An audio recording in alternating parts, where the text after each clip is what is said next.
So Ben, first burning question I have for you. Maybe we can see the scores of the Mentimeter question about putting your own money into an AI startup. What I found very fascinating is nobody worried about competitors in the market. Yeah. So explain to the audience why they are totally wrong, please.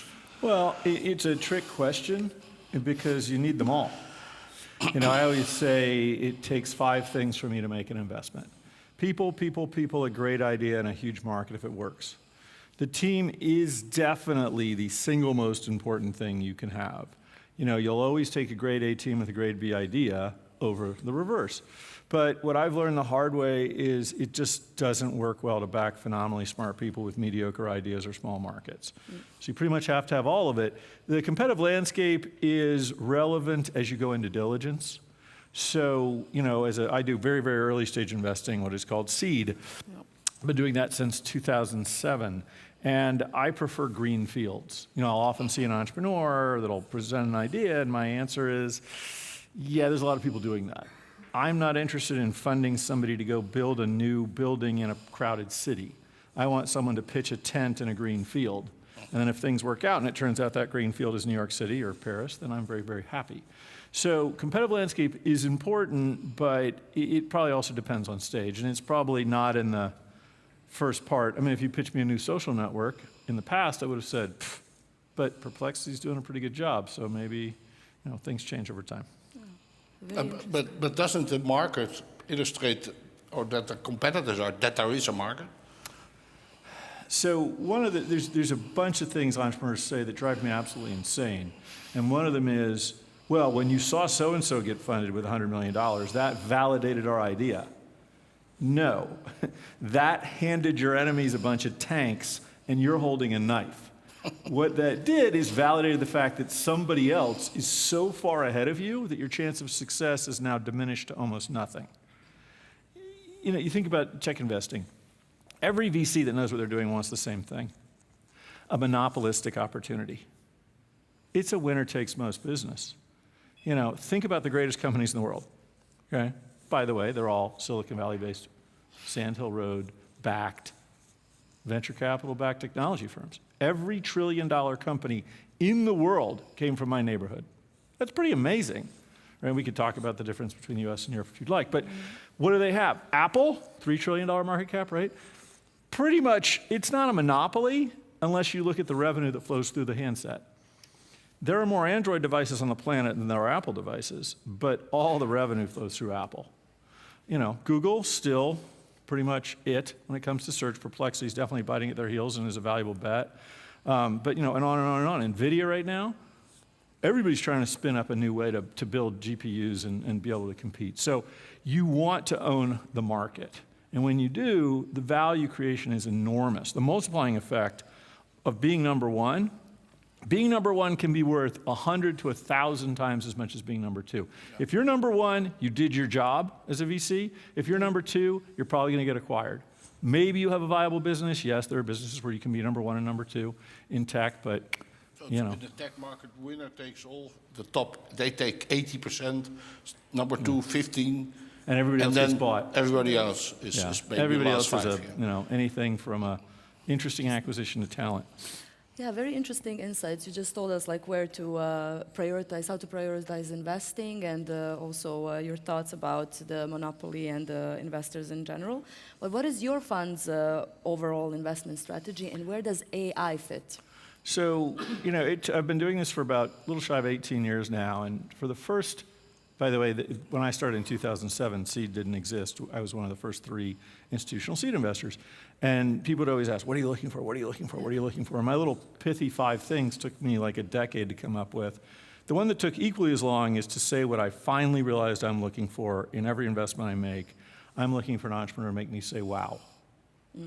And one of the things that VCs eventually figure out, the younger you are, the longer it takes, is every deal you've ever done that did well, you fell in love with minute 1. Now, it might have taken you quite a while. It takes me between 1 and 3 months typically to do a deal, but I still fell in love in the first meeting. As an example, last year when we were counting, which I no longer do because that person is gone, we were on pace to see 8,000 pitches, and we funded 3. Oh, wow. So, you can't, and not all of 8,000? yeah. To 3.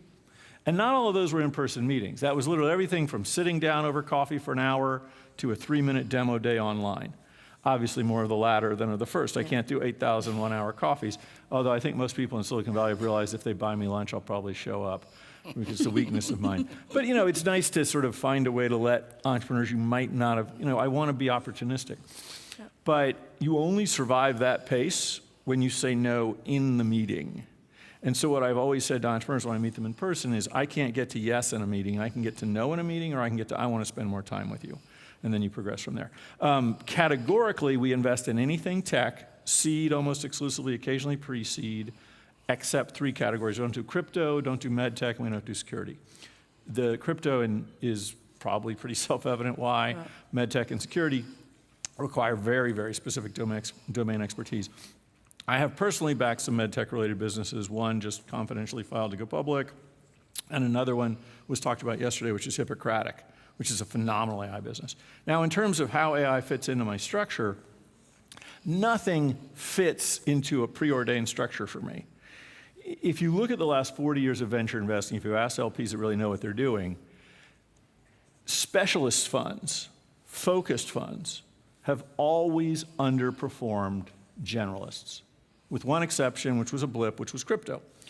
So, back in the day when I first started, Kleiner Perkins launched mobile fund, pandemic fund. So those things all did poorly. And the reason is, if you're going to constrain the aperture, remember my 8,000 goes to 3? Well, what if I said, well, I'm really only going to invest companies that are based in Spain and focus on jamón ibérico? Well, that would sort of take the 8,000 down to 2, and then I'd have to have a 50% conversion rate just to fund 1? No. Phenomenal entrepreneurs come with all kinds of things. Right now, phenomenal entrepreneurs are coming up with generative AI opportunities. Because in every wave, like I started a .com in 1993, which I took public in 99. I remember once I was interviewing this guy, classic Ivy League, overeducated, great resume, but probably not going to make it in a startup sort of person. And I was like, so why are you interested in working with us? What's so exciting about us that this internet thing is huge. I've got to be there. Yeah, that's not a reason I'm going to hire you. I'm so glad you're attached to what we're doing that this internet thing is the reason you showed up at my door. So not interesting to me. But in general, the best and brightest will always go to the brightest flame. There's a concept in nature in the animal kingdom. I did a story once on really high-end honey called flower fidelity. A bee will go to the single best source of nectar until it is fully depleted before they go to the second best source of nectar. That is the same thing that happens with super bright people. They find the best nectar and they go there. And when it's drained, then they look at the second best. So it's all AI right now. So when you look at investing in AI firms, I'm stealing your question, Tia, sorry. You can steal one back from me. Yes. So would you focus more of an infrastructure play, like the basics, the plumbing, or would you focus more on and I've noticed that you invested in 2 firms, right? So in Maestro, the all-knowing chief of staff, you called it, so maybe you can say something about it, which I would see as a very specific one. But then you also invested in SF Compute, which is what you called AWS for GPUs, right, which is much of a plumbing thing. So which one do you prefer? So this goes back to I want someone to make me say wow.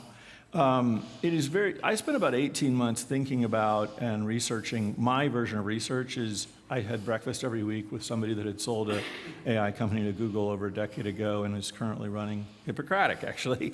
He's an entrepreneur I've known for 20 years, and he's as bright as it gets. And just talking about sort of what things could look like and how we think about a competitive moat. It's if you build. So the analogy I got stuck with, by the way, and I will answer the question, is that in the United States, I was told that when the car was invented, there were 2,000 car companies. So for the first year, I was like, how am I ever going to figure out who Ford is? And then for the next 6 months, I said, I bet I could have figured out Ford, because Ford had a process. So how do I figure out who Ford is? By the way, I was in Germany, and I told that to some person. He said, oh, it's the same in Germany. There were 2,000 car companies here, too. He said the reason there's 4 rings on the Audi is because it was 4 companies that merged. So that's pretty stunning that you've got like 2,000 car companies. So that's AI right now. There's going to be a bloodbath of people that don't make it. And you're already seeing there was one $1.2 billion talent acquisition when the investors got their money back and a company bought all the great people. But when I look at, one, it's too late to invest in the true infrastructure layer, the LLMs, the OpenAIs. Yeah. I mean, for me. Although I did have a family office reach out to me a couple of years ago and ask if I thought they should invest in OpenAI, and my answer was effectively yes, and I hope they listened, because now I can hit them up for a lot of money in my next fund. But that's too late for me. I can't pay X billion dollars for things. I'm a seed investor. Like, I got to get my ownership. You're not getting it in that way. But I've actually made 3 investments because I just made another one recently. One is Maestro. It's this all-knowing chief of staff. Basically imagine that, so any company over 10 people, the executives don't know what's going on anymore. You get told what's going on, but obviously you're going to get filtered. I want to know what's going on everywhere, and I want to know what's going badly. And so they start in the engineering stack, and they report up, they tie into GitHub, and then later it'll be everything. You wake up in the morning, you should look at this, you should look at that, you should look at this. But the other 2 are both infrastructure plays of a sort. SF Compute started as AWS for GPUs, and it was very competitive there. There's multiple players. But now it has evolved to be the CBOE, the Chicago Board of Options Exchange, for GPU processing power. That's fascinating. Futures, market making. If you wanted to train the Sogeti LLM, but you're not going to be ready to train it for 3 months, and you're going to need 1,000 contiguous machines for 1,000 hours a machine for 6 months, go on the exchange and buy it.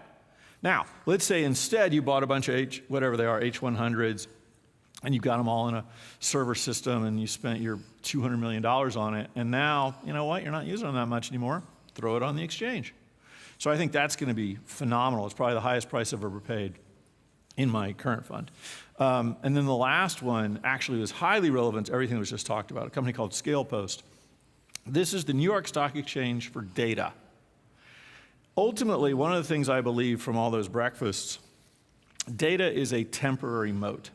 So I wouldn't do the raise your hand thing, but most people in this room believe they have incredibly valuable data. I've been investing in AI for about 12 years, and what I used to say to executives is, you think you have a data moat or data lake?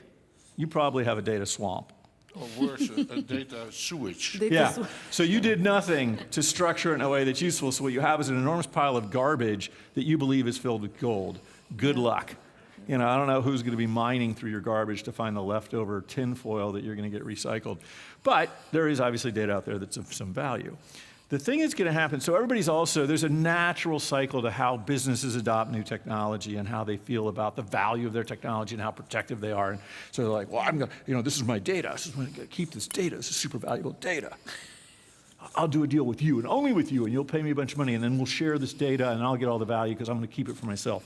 Okay, so let's use Hippocratic. I'm not going to share any secrets, but they have relationships with many hospital groups. They ingest nursing notes, and then their LLMs physically call people when they leave the hospital or a doctor's office and follow up by voice. These calls are amazing, and we can talk about sort of what I've learned about AI through that if you'd like. So now Hospital Group X, with their special data, has allowed Hippocratic to train it. In exchange, they get to use it for their nursing follow-up calls. Isn't that valuable? How much can you make on that? Oh, I saved $10 million this year. Good for you. No nurses will lose jobs because they have so many other things to do. They just don't have to be on the phone. Now go forward a year or two. Gosh, this is really great data. There's a lot of pharma companies out there that would like access to this data. I wonder what they'd pay me. One of them comes along, we'd pay you $2 million. Well, I'm making $10 million on it now, but there's 40 pharma companies. So 2 times 40 is 80. I can get paid a lot for licensing this data. Are they going to have my data? Are they going to keep it? Are they going to attack me with it? No, they're going to train an LLM. And I'll make 8 times as much as if I protect it for myself. That data is going to become an open market, and ScalePost is going to be the place it's sold. Right now, ScalePost is primary content. They have clients like Time Magazine and Harvard Business Review. They can go very granular, high-value, small data sets, bigger data sets. There was a conversation about the value of some of the data that Ray gave. Reddit the world's garbage dump of conversations is getting paid $60 million a year by 2 different people to train their LLMs to understand the moronic thing called people, right? By the way, I lost some money not believing that would be valuable over time. But apparently understanding what every monkey on the planet wants to rant about, I say that as a monkey that rants quite a bit, is quite valuable. And so that data, and last point on this is you're training an LLM. You're not giving your data away. You are using it. If I am a math teacher and I teach a child math and they go on into the world, are they taking my data? Are they taking my knowledge? No, they've learned something which they will then apply in their own way and become better with. That's where this is all going to go. So sharing is caring, right, of data, right? And cash. And lots cash. and lots of cash. So that's where the venture capitalists Yes, comes yes, in yes. again. Yeah. So another question. So what is happening in Silicon Valley, right? So I hear that it's not as good as a bonanza anymore, except when you're in AI, you get finance. Other ones already struggle. And now yesterday we heard this story from Andreas about the new hype around agents, agentic AI. It's a new hype. So what's the climate now in Silicon Valley? Is it really a desert and difficult to find finance, or is it still a bonanza? I mean, it's been harder ever since. So private markets lag but follow public markets. So, you know, there's a finite number of lessons all VCs eventually learn if they're going to end up being world-class at what they do and stick it out in the industry. And one of those is that if your company doesn't have a chance of becoming public, you have no business investing in it. No VC that knows what they're doing is investing for a $100 million outcome in some acquisition or a $300 million outcome. They need to believe there's multi-billion-dollar opportunities. They need to believe there's that uncapped upside. They need to believe maybe it could be NVIDIA. So they're constantly looking for that. But they also know that those companies, if they do their job right, will eventually have a shot at being public, and that's the best possible source of liquidity. And so they need to see what that path looks like, and the tighter and more difficult that path becomes, they pull back. They just pull back late. VCs always overpay. It's the only way you can get into a deal. It's, if the company's growing like this, you're paying like this. The biggest problem in venture, and this is when everybody makes fun of VCs, because here, they paid here. And here, they're trapped. Oh, those idiots. They paid $300 million for that little company, and now it's doing nothing. They paid $300 million for Google once, too. So it's always, you look really smart when it works, and everybody thinks you're an idiot when it doesn't. But we're in a probability-weighted game, right? Do we have a chance of having that massive uncapped upside multi-billion-dollar public company in the future? Worth a shot. The reason people paid so much for generative AI is because the opportunity is stunningly large, perhaps without contrast in the past. But then in seed capital, it's probably even more difficult, right? You have to kiss 100 frogs before you find a prince. Well, I had to kiss 8,000 frogs to 8,000. find 3. So now this year it's different. This year I do more of this. I looked at the fact that over the 3-year period we'd been in business, I spun out of NEA, a very large venture firm, about 3 years ago. Of the 18 investments I had made, 15 came from my network. So instead of spending a lot of time on online demo days listening to blather, I just went out in the world. Because the world is where I find my deals. It's when I find it from people I bump into that have something that could be interesting to me, or they know somebody that might be working on something, or most of the time it's another investor, because investors do share. So tell me about your biggest mistake where you say, I refuse to seed this company, and it became 100 billion or even 1 billion. So I will tell you one. That you want to talk about. I'll talk about all of them, because I can only think of one. My wife's here, and it drives her insane. We have the same argument that I have with myself around this. She gets mad at me because I'm very confident in my beliefs, and she's like, why are you always right? Like, what do you mean? It's like, you always have to be right. You just think you know everything. I'm like, honey, that would be impossible. No human being is always right. But if you look at the data, you'll see that I usually am.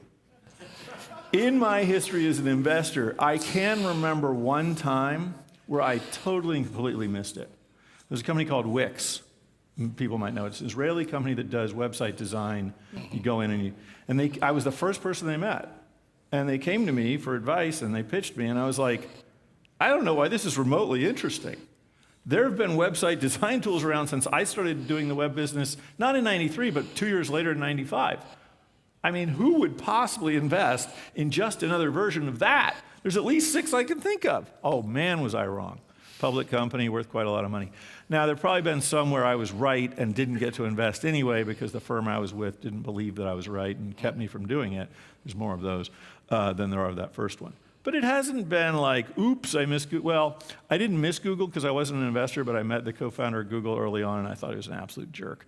Plus, he was trying to steal this woman from me that was running one of my companies when I was running a public company, and it just was so infuriating. So I probably would not have invested in him, and that would have been a big mistake. It's a constant battle in my head, like when I think about my own weaknesses, of which there are an infinite number. So yesterday evening, very coincidental, during dinner, I heard a joke about this. It inspired me when you talked about your wife, that he said that usually my wife is 10% of the time she's right, and the rest of it I'm wrong. I can't take credit for that quote, but it's a good one. I mean, I did say once to somebody, I think we've been married for 31 years, and it's a highlight of my life. But I think I have been right twice that I can remember. And for 31 years as a married man, I think that's pretty good. Yeah. So. Why don't you ask a question? Yes, thank you for sharing all of that and that you actually use love at first sight for investment opportunities. I think that's quite interesting to hear here on stage. I want to ask you something because we're all like kind of shocked by this generative AI hype, right? When it first came about, when ChatGPT was released, I remember people were shocked and everyone was like, we weren't prepared for this. So what do you think industries are going to be disrupted next by artificial intelligence? What else is going to happen to us? What is going to shock us? Well, I think everything will be disrupted. That's why it's such a huge opportunity. Munjal Shah, who runs Hippocratic, and I were talking about this. Another learning I had that he helped me see is if you think about the way software, first, 2 things. One, generative AI is the first time in all of history of software that the product attacks the labor force instead of just process. So usually, like when I was at NEA and someone would pitch us a new system of record for blah, blah, blah, and we'd say, who do you compete with? We compete with Excel. Okay, fine. But now you're actually doing what human beings would do, a la the nursing calls. And that's one of the things that changes how you can think about what this opportunity could be like. It also totally changes the value equation of time. So in these nursing calls, as an example, a woman asked if she could eat certain things because she was diabetic. And the machine said to her, you shouldn't eat that, high sugar content, blah, blah, blah. And then she read off 37 foods and said, okay, now I'm done. Please tell me if I can eat those. Nobody would do that to a person, but they can do it to a generative AI machine because they know it's just a system. And so I think there's lots of places where things can be changed, not just because the existing business is at risk, but because when you change the value of time, you open up opportunities for new things to happen that couldn't have happened before. Yeah, basically. So you sell people's time back to them. That's a very powerful business idea, so that they can spend their time on things they want to spend time on. Or that they, I think of nurses. I have an investment in a company that's a nursing marketplace, and I was telling my youngest, hey, you should be a nurse because they'll pay you a lot of money to fly to a place that needs nurses. You can make, it's called a traveling nurse. There's a shortage, huge shortage. Well, the shortage isn't going away. It's just that the nurse that used to have to spend half his or her day making calls to do follow-up can now spend 100% of their day on the things that a nurse would physically do that add material value. Okay, we are at the end of our time here. Would you have one last piece of advice to the people in the room when they're dealing with startups? How can they de-risk it a little bit? Because if that startup will it be still around in a year from now? Yeah. How can they de-risk? So I would actually challenge that as being the wrong question. Okay. The most effective businesses I've seen usually set aside a certain amount of budget and protection to work with startups. So as an example, there was a big business that worked for the first AI company I worked with about 12 years ago, and they, as a company, from the C-suite, almost always from the CEO, said, okay, team, you can work with, you have a $5 million budget per year to work with startups to do pilots. You get to make the call. project manager, project manager, project manager. And let 1,000 flowers bloom, see what works. And here's the reason why that's useful. One, you have to give people below the C-suite the autonomy to make decisions, or they never will. It's the most frustrating thing for corporate venture capitalists is they find the best thing in the world, but then they got to go up the chain to ask somebody that knows nothing about what they're doing if they should make the investment, and then they say no and they whine their entire life. I could have been somebody. I had a job at Google. So that can be very frustrating. Here's the macro answer, though, to this question, not of how you de-risk, but how you think about working with startups. Business is war, right? It's a pretty simple equation. If the most prolific conqueror on the planet was Genghis Khan. How did he take over more land than anybody on the planet? He did it with technology. That technology was called the stirrup and the asymmetrical bow. His soldiers could ride in on horseback, shoot you with an arrow, and leave, and you had to choose between riding or shooting because nobody else had the stirrup. Yeah. One piece of technology, and he conquered pretty much the planet. Every business is in a fight with another business.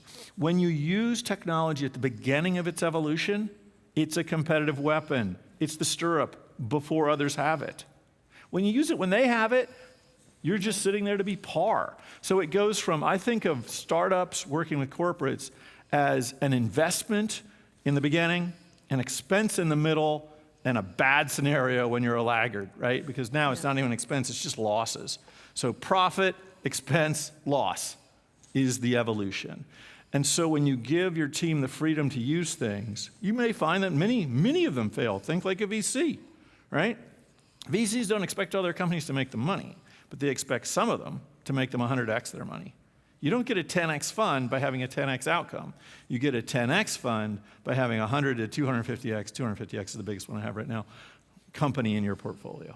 Yeah. And you should think the same way. That will pay for all the mistakes and the things that didn't work, as long as you create a sandbox to protect things so that they can't, mess anything up, particularly here in Europe where your regulations will hamstring you forever. But, good luck. Thank you so much. Thank you, Ben. Thank you. No, thank you. Thank you, Ben.